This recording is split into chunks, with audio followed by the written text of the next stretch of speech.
Mutual ಫಂಡ್ನಲ್ಲಿ ಕಳೆದ 3 ವರ್ಷಗಳಲ್ಲಿ ಉತ್ತಮ ಆದಾಯ ನೀಡಿದ 5 SWP ಕನ್ಸರ್ವೇಟಿವ್ ಹೈಬ್ರಿಡ್ ಸ್ಕೀಮ್ಗಳ ಬಗ್ಗೆ ಈಗ ತಿಳಿಯೋಣ. Bank of India hybrid fund 13.74% ಆದಾಯವನ್ನು ಕೊಟ್ಟಿದೆ.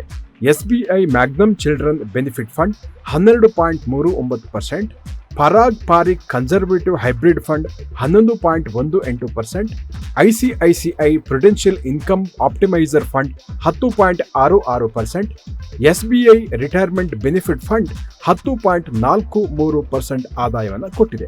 ಹಾಗಾದ್ರೆ ಏನಿದು SWP ಮ್ಯೂಚುವಲ್ ಫಂಡ್ ಅಂತ ನೀವು ಕೇಳ್ಬೋದು. ನಿಮ್ಮ ಬಳಿ ಒಮ್ಮೆಗೆ ಹೂಡಿಕೆ ಮಾಡಿ ತಿಂಗಳಿಗೆ ನಿಯಮಿತವಾಗಿ ಇಂತಿಷ್ಟು ಆದಾಯ ಸಿಗಬೇಕು ಹಾಗೂ ಹಾಕಿದ ಬಂಡವಾಳ ಸುರಕ್ಷಿತವಾಗಿ ಇರಬೇಕು, ಅದರ ಮೌಲ್ಯ ಬೆಳೀತಾ ಇರಬೇಕು ಅಂತ ಇದ್ರೆ SWP ಮ್ಯೂಚುವಲ್ ಫಂಡ್ ಯೋಜನೆಯನ್ನ ಆಯ್ಕೆಯಾಗಿ ಪರಿಗಣಿಸಬಹುದು. ತೆರಿಗೆ ಅನುಕೂಲವೂ ಇಲ್ಲಿ ಸಿಗುತ್ತೆ. ಹೀಗಿದ್ರೂ ಕೂಡ ಇಲ್ಲೂ ಆದಾಯವು ಮಾರುಕಟ್ಟೆಯ ಏರಿಳಿತಗಳನ್ನ ಅವಲಂಬಿಸಿ ಇರುತ್ತದೆ ಅನ್ನೋದನ್ನ ಮರಿಬಾರದು.